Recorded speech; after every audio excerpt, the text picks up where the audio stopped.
নেক আমলের বরকত, গুহার ৩ মানুষের অলৌকিক উদ্ধার। ভাই ও বোনেরা, জীবন কখনো কখনো এমন এক অন্ধকারে ফেলে দেয় যেখানে মানুষের কোনো সাহায্য নেই। শুধু আল্লাহই আমাদের রক্ষা করতে পারেন। আজ আমি যে সত্য আধুনিক ইসলামিক ঘটনা শোনাব তা মানুষের অন্তরকে নরম করে দেয় এবং মনে করিয়ে দেয় নেক আমল কখন কোন বিপদে আমাদের রক্ষা করবে কেউ জানে না। ৩ জন মানুষ পাহাড়ি পথে হাঁটছিল। আকাশ গর্জে উঠল, ঝড় বৃষ্টি শুরু হল। তারা আশ্রয় খুঁজে একটি পুরনো গুহার মধ্যে ঢুকল। হঠাৎ পাহাড় থেকে একটি বিশাল পাথর গড়িয়ে গিয়ে পুরো গুহার মুখ সম্পূর্ণ বন্ধ করে দিল। চারদিকে অন্ধকার, নিঃশব্দ মৃত্যু, ভয়, দুশ্চিন্তা, অসহায়তা। তাদের মধ্যেই একজন বলল, মানুষ আমাদের বাঁচাতে পারবে না, চলো আমরা আল্লাহর কাছে দোয়া করি, আমাদের খাঁটি নেক আমলই হয়তো মুক্তির পথের দরজাই খুলবেন। প্রথম ব্যক্তি আল্লাহর দিকে তাকিয়ে বলল, হে আল্লাহ, আমার বাবা মা ছিলেন খুবই বৃদ্ধ। আমি প্রতিদিন তাদের জন্য দুধ নিয়ে ফিরতাম। একদিন দেরি হয়ে গেল, ফিরে দেখি তারা ঘুমিয়ে পড়েছেন। আমি সন্তানদের আগে তাদের দুধ দিতে পারতাম, কিন্তু না, আমি দুধ হাতে নিয়ে সারা রাত দাঁড়িয়েছিলাম, শুধু অপেক্ষা করেছি কখন তারা জেগে উঠবে।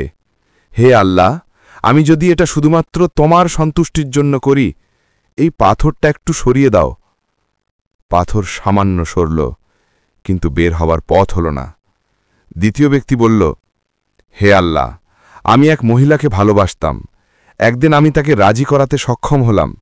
যখন পাপের দরজা সামনে খুলতে যাচ্ছিল, সে বলল, আল্লাহকে ভয় করো। আমি সাথে সাথে ফিরে এলাম। আমি তাকে সমস্ত টাকা দিয়ে দিলাম। হে আল্লাহ, যদি আমি এটা শুধু তোমার ভয়ে করি, তাহলে এই পাথরটা আরও সরিয়ে দাও। পাথর আরও সরল, তবুও বের হওয়া গেল না। তৃতীয় ব্যক্তি বলল, হে আল্লাহ, এক শ্রমিক আমার কাছে কাজ করেছিল, সে তার মজুরি না নিয়েই চলে গেল। আমি তার পাওনা টাকা নষ্ট করিনি, বরং সেই ছোট টাকা দিয়ে একটি ছোট্ট ব্যবসা শুরু করলাম। আল্লাহ বরকত দিলেন। ব্যবসা বড় হতে হতে গরু, ছাগল, উট বড় এক পাল হয়ে গেল। বহু বছর পর সে ফিরে এলো। আমি বললাম, এগুলো সব তোমার মজুরির ফল। সে সব নিয়ে চলে গেল। হে আল্লাহ, যদি আমি এটা নিখাদ তোমার সন্তুষ্টির জন্য করি, তাহলে এই পাথরটা পুরো সরিয়ে দাও। সাথে সাথে পাথর পুরো সরল। ৩ জন বাইরে বেরিয়ে আল্লাহর সামনে সেজদায় পড়ে গেল। ভাই ও বোনেরা, ভালো করে শুনুন, কোনো মানুষ নয়, নেক আমলি বিপদের সময় আপনাকে রক্ষা করবে। যে ছোট নেক কাজ আপনি আজ করছেন, হয়তো সেটাই কোনো এক কঠিন দিনে আপনার মুক্তির কারণ হবে। মনে রাখুন, আল্লাহ কখনো নেক আমলকে বৃথা যেতে দেন না।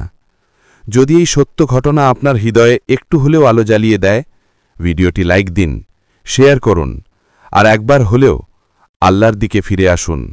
কারণ জীবনের গুহা কখন বন্ধ হয়ে যাবে আমরা কেউই জানি না, কিন্তু নেক আমল এবং আল্লাহর প্রতি আস্থা আমাদের অবশ্যই মুক্তি দেবে, ইনশাআল্লাহ।